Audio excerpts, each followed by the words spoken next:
Welcome to FitByFood, where we outsmart binge eating without restriction. In this video, I want to talk about how the only way to get your dream body is by patience and softness. And I know and realize that this can sound very cliche and very like, oh, okay, sure. But I'm really serious when I say this. It does not work in the long run to push yourself and be hard on yourself.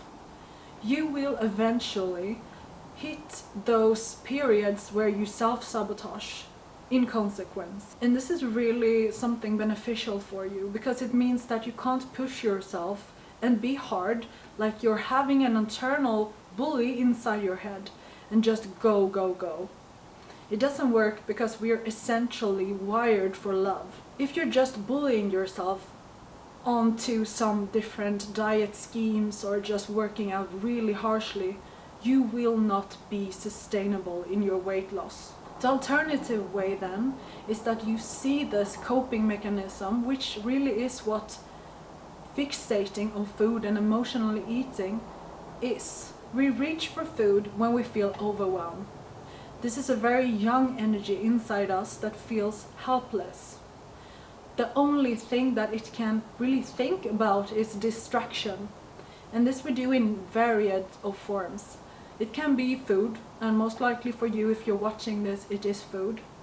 It can also be reality escaping by watching Netflix series or alcohol or even drugs. And think about it, if it really worked being hard on yourself, then you would not have this problem. The reality is that it's two sides of yourself having war internally.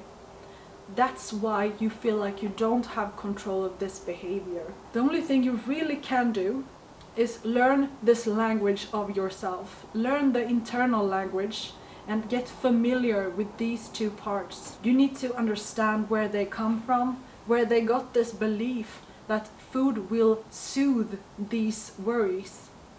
And then you need to understand the needs behind the motivations. When we hear these parts and start to give them light instead of just pushing them down and being so annoyed and feel guilt and really self-hatred when they take over the reins, when they take over the wheel, just trying to pretend that they're not there will not work.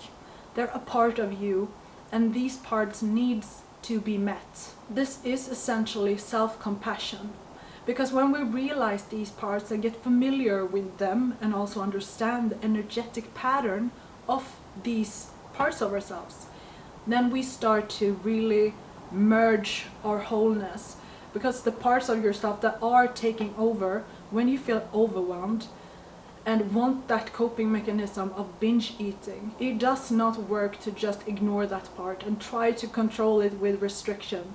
You know this, and I know it's very easy to be in denial of this part, that we think that, okay, eventually I will get enough control or willpower to start to let this part of me take over.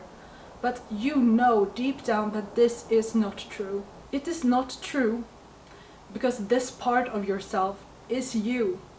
This part doesn't want to give up this coping mechanism because it believes very deep down that it needs to be there. Another part of you knows that this is very illogical. Food will not help your problem. The thing you need to learn is self-regulation. There are different methods you can use, different strategies in order to reach the overwhelm. Things that actually give you soothing feelings. A child's mind, which is oftentimes where we get the idea that food will comfort us, will not connect that this doesn't work. Because the coping mechanism, it's most likely that we've adopted this coping mechanism from our parents and our outside environment. If we see our parents using food to self-soothe, then we will soak that up as a sponge and use it also. We've never seen a different strategy or coping mechanism, so that's the only thing we know. Maybe you haven't connected that your parents use food to self-soothe, because maybe your parents do it in secret, maybe they're ashamed as well. I really invite you to reflect on this. Does your mother have a problem with food? Or does your dad? Or someone in your environment? Of course, it doesn't have to be like this. It can just be that this is your coping mechanism.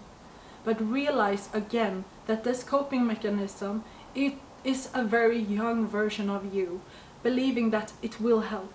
Because it's the only thing your brain associates with self-soothing. Because food will give you that dopamine. It will give you that feel-good hormones for a few seconds, and then eventually it goes down. And it gets replaced by guilt and self-hatred and so on.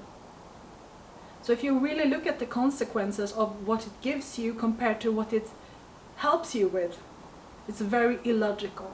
But the thing here is that this part of you will not hear this, connect it, and then be like, okay, sure.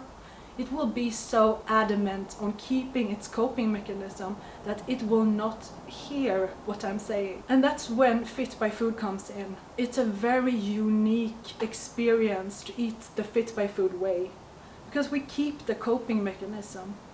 You continue to binge, indulge in food, but you change what foods you indulge in. We eat a high-carb, low-fat, plant-based diet.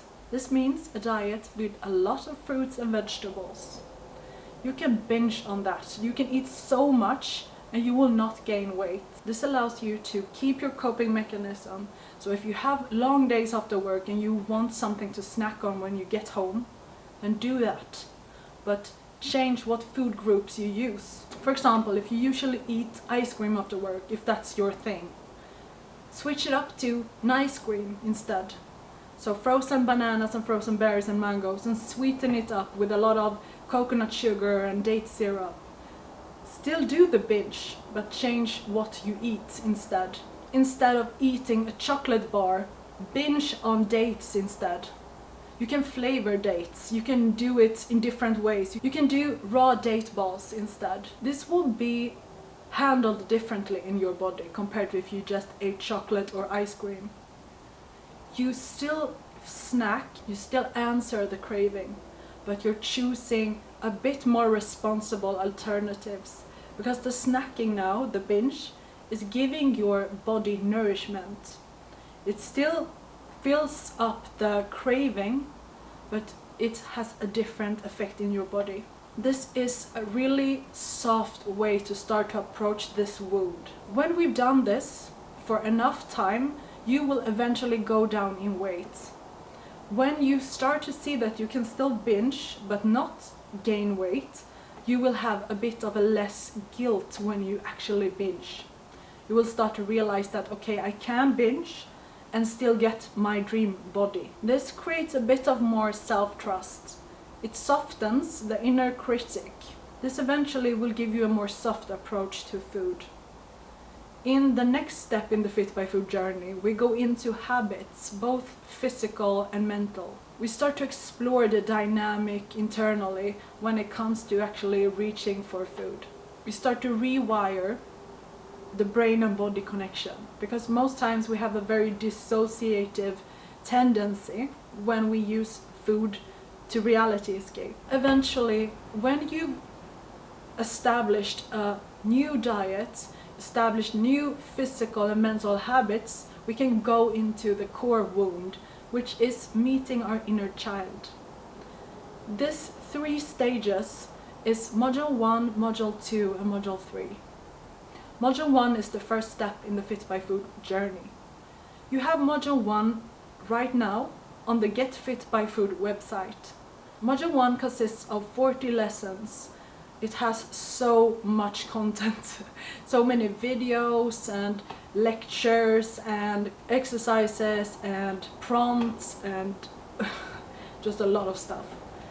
And all of this to help you in your transition period onto a high-carb, low-fat, plant-based diet.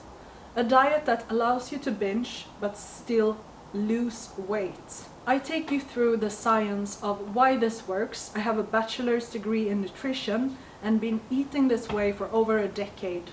I've lost 20 kilos and I maintained my weight all through that decade, when I even had ups and downs, really like binging a lot, still kept my weight and being very harmonic in other places. And this has been like up and down for like months. Like I've had periods where I didn't work out at all. I still kept my weight. The first 2 weeks on the module 1 is all about knowledge. The other 2 weeks, because it's a span of 4 weeks, the other 2 weeks are all about practical things, like how do you actually change to this diet. If you're open to trying something new that I really swear by, I do recommend that you check out the website and read up on module 1 to see if it resonates. So thank you for watching, and subscribe for more videos on this topic. And remember, you can get fit by food.